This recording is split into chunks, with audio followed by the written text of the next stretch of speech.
Okay, so for my project, I chose to do the Espionage and the Sedition Act, but I mainly focused on the Espionage Act. So throughout American history, the First Amendment has been tested many times, but specifically the freedom of speech part of it has become the most problematic during war times.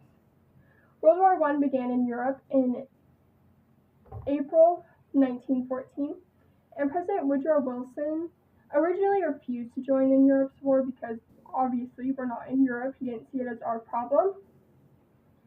But after the Zimmermann telegraph incident in 1917, in which Germany sent like a secret telegraph to Mexico, and it was like, hey, you should invade the US. If you do, we'll be on your side. Like, we'll back you up all the way. But that got intercepted by England, I believe, and they told the US what happened. So the US was like, well, people are trying to start a war with us, so now we have to join the war. So that kind of forced their hands into joining the war. And this is one of the many factors that tensions were high in America, because they were like, is everyone trying to sabotage us? Like, are we all getting just like backstabbed? So during World War I in the United States, neighbors were accusing neighbors of working for the Axis powers, and most commonly targeted by these accusations were people who appeared to be of Japanese descent or who spoke German or Italian. Former President Woodrow Wilson was particularly persistent and pushed for a new law to criminalize the freedom of speech part of the First Amendment. And surprisingly, Congress let that happen. They were like, sure, it's breaking the amendment, but sure, yeah, let's pass that. So this became the new act, and it was named the Espionage Act.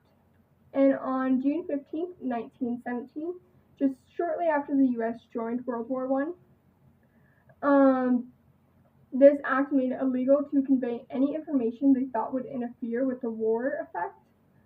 So this can mean military operations if they thought you were going to interfere with that, the drafting and recruitment, if they thought you were trying to resist against that, you could get in trouble for that.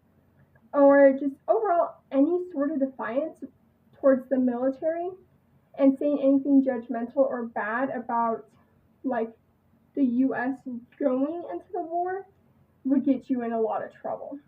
And it was a jailable offense, or you could be fined.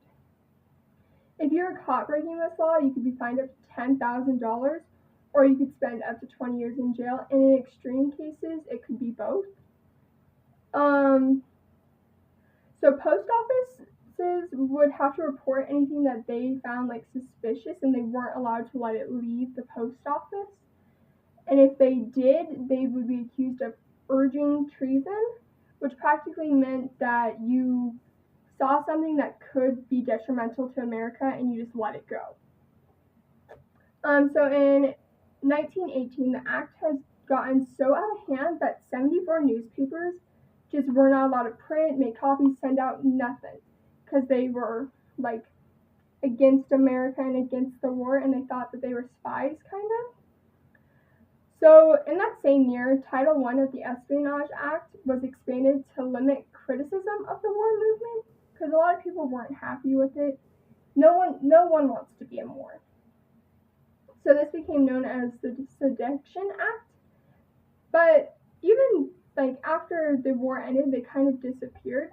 But even today, we still have bits and pieces of those acts, and you can still be charged with it.